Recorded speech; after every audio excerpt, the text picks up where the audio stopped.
કેમ છે મારા વાલા વિદ્યાર્થી મિત્રો? હું છું ભદ્રેશિયા પરવેજ ને આ વિડીયોમાં તમારું હાર્દિક સ્વાગત છે. તો આજે આપણે લઈને આવ્યા છીએ કે પ્રમાણિત સ્વરૂપમાં ફેરવું. તો કોઈ પણ સંખ્યાને પ્રમાણિત સ્વરૂપમાં આપણે કઈ રીતે ફેરવી શકીએ છીએ તે વસ્તુ આજે આપણે સમજાવવાની છે. તો ચાલો આપણે એની શરૂઆત કરીએ. પ્રમાણિત સ્વરૂપમાં આપણે આ ત્રણ સંખ્યાને ફેરવતા પહેલા આ બે નિયમ છે એ થોડાક યાદ રાખજો. જે નિયમ મેં મારી રીતે બનાવ્યા છે. એક આંકડા પછી પોઈન્ટ મૂકો. તમારે એક આંકડા પછી પોઈન્ટ મૂકવાનો છે, પણ કઈ ડાબી સાઈડથી યાદ રાખજો. ડાબી સાઈડ આ આપણી કઈ છે? જમણી સાઈડ છે. આ ડાબી સાઈડ છે. તો પછી બીજો જેટલા 0 હોય તેટલી 10 ઉપર ઘાત મૂકે. ઉદાહરણ તરીકે 5000 લખું તો 5 ગુણ્યા કેટલા 0 છે? 3 છે, તો 10 ની 3 ઘાત. આ રીતે આપણે લખતા એક શીખવાનું છે. ત્યારબાદ એક આંકડા પછી પોઈન્ટ મૂકવો એટલે શું? 534 હોય, આમાં આપણે પોઈન્ટ મૂકવો હોય તો ડાબી સાઈડથી એક પોઈન્ટ મૂકી દેવાનો છે એક આંકડા પછી. હવે પોઈન્ટ પછીના કેટલા આંકડા છે મિત્રો? 2 આંકડા છે. પાછું 100 આપણે લખવું પડશે. આ વસ્તુ એટલું તમને ફેરવતા આવડવું જોઈએ, આ વસ્તુ તમને આવડવું જોઈએ, એટલે તમે કોઈ પણ પ્રમાણિત સ્વરૂપ વાળો દાખલો તમને ગણી શકો છો. ફરી એકવાર આ કઈ રીતે આ બને છે જોઈ લેજો મિત્રો. એક આંકડા પછી પોઈન્ટ મૂકો, પાછળ 2 આંકડા તો એને 100 વડે ગુણ્યા. કેમ આવું કર્યું? જો 5.34 હોય ગુણ્યા 100 મેં મૂક્યા છે. હવે આ પોઈન્ટ જો પાછો દૂર કરી નાખો તો 100 ઉડી જાય ને 534 પાછા આપણને મળી જાય. એટલા માટે આ રકમને આ રીતે આપણે ફેરવવાની છે. હવે આપણે દાખલો ગણીએ એટલે તમને વધારે ખબર પડશે. અહીંયા રકમ છે, આને આપણે પ્રમાણિત સ્વરૂપમાં ફેરવી છે તો 2 સ્ટેપ કરવાના છે, એક આ અને એક આ. તો પહેલા તો 353 છે. એક આંકડા પછી પોઈન્ટ મૂકી દો. પોઈન્ટ પછી 2 આંકડા રહેશે તો કેટલા વડે? 100 વડે ગુણવાનું. 3 આંકડા લેતા હોય તો 1000 વડે, 4 આંકડા લેતા હોય 10000 વડે. કેટલા 0 છે? 1 2 3 4 5 6. 6 0 છે. પહેલા 6 0 ને હું આવી રીતે અલગ કરી નાખું. તમે ડાયરેક્ટ 10 ની 6 ઘાત મૂકી દો તો પણ ચાલશે, અથવા તો પહેલા આને દૂર આ રીતે કરી નાખો. 3.53 ગુણ્યા 100 છે. કેટલા 0 છે? 2 0 છે. તો 10 ની કેટલી ઘાત લખવી પડે? 2 ઘાત. અહીં કેટલા મીંડા છે? 6 મીંડા છે. તો 10 ની 6 ઘાત. હવે તમને ખબર છે કે જ્યારે આધાર સરખા હોય, ગુણાકારમાં હોય તો ઘાતનું શું થાય? સરવાળો થાય. તો 10 ની 2 વત્તા 6 ઘાત. 353 ગુણ્યા 10 ની 8 ઘાત. 2 ને 6 8 ઘાત. આ તમારું દાખલો જે છે એ આપણે ગણી નાખ્યો. આ આપણે પ્રમાણિત સ્વરૂપમાં રકમને ફેરવી નાખી. 2 જ નિયમ યાદ રાખવાના છે. કયા 2 નિયમ? આ 2 નિયમ. આપણે બીજો દાખલો પણ ગણીએ એટલે વધારે ખબર પડે.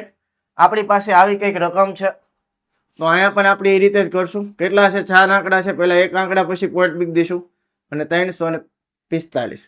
પોઈન્ટ પછી કેટલા આંકડા છે? 3 આંકડા છે. તો આપણે કેટલા મૂકશું? 1000 ગુણ્યા અહીં કેટલા 0 છે? 1 2 3 4 5 6 7 8 9. 9 0 છે તો એક પાછળ પાછા 9 લખવા પડશે. આપણે 9 0 આપણે લખી નાખ્યા. 8.345. 1000 છે તો 10 ની 3 ઘાત લખવા પડે, અને 9 મીંડા છે તો 10 ની 9 ઘાત લખવી પડે. 8.345. હવે જો આધાર સરખા છે અને ગુણાકારમાં છે તો ઘાતનો શું થાય મિત્રો? સરવાળો. તો 10 ની 3 વત્તા 9 ઘાત. 8.345. હવે સરવાળો થઈ જશે 10 ની 3 ને 9 11 ઘાત. તો આપણે આને પણ પ્રમાણિત સ્વરૂપમાં ફેરવી નાખો. ત્રીજો દાખલો 0.000000937. આવું કંઈક રકમ છે. આને કઈ રીતે ફેરવશું? તો મિત્રો આના કરતા થોડોક અલગ છે. અહીં પોઈન્ટ પછી જેટલા આંકડા છે એટલા આપણે છેદમાં મૂકવા પડશે, કારણ કે આપણે શું કરવાનું છે? આવી રકમ જોઈશે, પોઈન્ટ વાળી રકમ નહીં ચાલે એટલા માટે. તો પેલા 937. પોઈન્ટ પછી જેટલા પણ મિત્રો આંકડા હોય એને છેદમાં મૂકી દેવાના છે એક પછી. 1 2 3 4 5 6 7 8 9 10 11 12. 12 આંકડા છે તો એક પાછળ આપણે કેટલા 0 કરશું? 12 0. 5 6 7 થઈ ગયા. હાલો, કેટલા 12 મીંડા થઈ જાય છે? થઈ જાય છે. આપણો જે નિયમ છે એક આંકડો પછી પોઈન્ટ મૂકો ડાબી સાઈડ, એ મૂકવાનો જ છે. તો આપણે મૂકી 9.37. પોઈન્ટ પછી 2 આંકડા તો કેટલા વડે? 100 વડે ગુણવા પડે.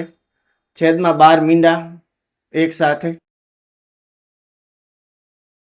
આ 12 મીંડા કરી નાખ્યો. હવે શું કરશું મિત્રો? તો 100 મિત્રો શું થાય? ઉડી જાય. એટલે કે 2 મીંડા શું થાય? ઉડી જાય. તો છેદમાં શું વધ્યું? 9.37. કેટલા મીંડા વધ્યા? 10 મીંડા. તો 10 ની 10 ઘાત વધે.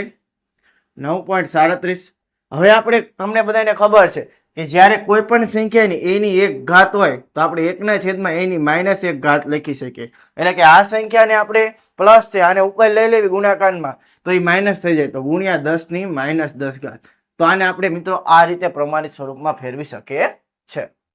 તો હજુ આપણે બે દાખલા જોઈ. કોઈ એક રકમ લઈ લેવી આપણે 5 3 8 6 7 0 0 0 0 0 અને આ એક દાખલો લો 0.0000 3 8 6 8 5. ચાલો આ બે દાખલાને પણ આપણે ગણવાનો પ્રયત્ન કરી. કઈ રીતે ગણાય છે મિત્રો? તો સૌ પ્રથમ આ દાખલો આ રીતનો છે. તો પહેલા આપણે 0 ને અલગ પાડી દઈશું. 5 3 8 6 7 ગુણ્યા કેટલા 0 છે 5 તો એક પાછળ 5 0. એક ડાબી સાઈડ આપણે એક પોઈન્ટ મૂકવાનો છે એક આંકડા પછી તો 3 8 6 7 પોઈન્ટ પછી 4 આંકડા છે. કેટલા મૂકશું? 4 0 વાળી સંખ્યા એટલે કે 10,000 ગુણ્યા 1 લાખ છે તો મૂકી દઈશું. 5.3867 કેટલી થશે? 10 ની 4 ઘાત. અહીં કેટલી થશે? 10 ની 5 ઘાત. હવે આધાર સરખા છે તો ઘાતનો શું આપણે કરવો પડશે? સરવાળો. તો 5.3867 ગુણ્યા 10 ની 4 ઘાત વત્તા 5 ઘાત. 5.3867 10 ની 4 ને 5 કેટલી થઈ જાય? 9 ઘાત. તો મિત્રો પ્રમાણિત સ્વરૂપમાં ફેરવવું કોઈ પણ રીતનું અઘરું જ નથી. 2-3 વાર તમે દાખલો ગણો એટલે તમને આવડી જ જશે. આ સંખ્યાને આપણે પ્રમાણિત સ્વરૂપમાં ફેરવી. આ 0 પોઈન્ટ વાળી સંખ્યા છે તો પહેલા આ પોઈન્ટ પછી છે સંખ્યા એટલે આપણે એને પોઈન્ટ દૂર કરવો પડશે. તો જેટલા આંકડા હોય એટલા છેદમાં મૂકવાના એક પછી 1 2 3 4 5 6 7 8 9 10 ને 11. કેટલા? 11 પોઈન્ટ પછી આંકડા છે તો એક પછી કેટલા 0 કરશું? 11 0. તો 11 0 આપણે કરી નાખીએ. 11 0 થઈ ગયા. ઉપરની રકમ એમના મળી જાય. હાલો હવે આને આપણે કેમાં ફેરવવાની છે? પ્રમાણિત સ્વરૂપમાં.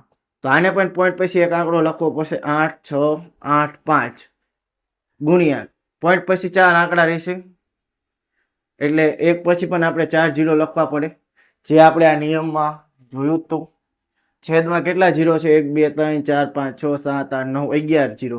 1 2 3 4 5 6 7 8 9 1 2 એટલે કે 9 10 ને 11. આ 4 મીંડા ઉડી જશે કારણ કે છેદમાં રકમ છે એટલા માટે. તો 3.8685 છેદમાં કેટલા રહેશે? 4 મીંડા કાઢી નાખો તો 7 મીંડા રહેશે. 2 3 4 7 મીંડા રહેશે. તો 3.8685 7 મીંડા છે તો 10 ની 7 ઘાત લખવી પડે અને છેલ્લે આપણે આને લખી નાખશું આ રીતે 7 ઘાત પ્લસ છે ગુણાકારમાં લખો તો કેવી થઈ જાય? માઇનસ ઘાત. તો આ હતું મિત્રો પ્રમાણિત સ્વરૂપમાં ફેરવવું. કોઈ પણ દાખલો તમારે ભલે ગમે એમ ન પૂછાય પ્રમાણિત સ્વરૂપમાં તમે આ રીતે ફેરવી શકો છો. તો અહીં એટલું આપણે રાખીએ છીએ. જો વિડીયોમાં મજા આવી હોય તો વિડીયો લાઇક, ચેનલને સબસ્ક્રાઇબ અને વિડીયોને શેર કરવાનું ભૂલતા નહીં. આવા જ બીજા વિડીયો સાથે મળશું નેક્સ્ટ વિડીયોમાં. ત્યાં સુધી ચાલો બાય. જય હિન્દ, જય ભારત.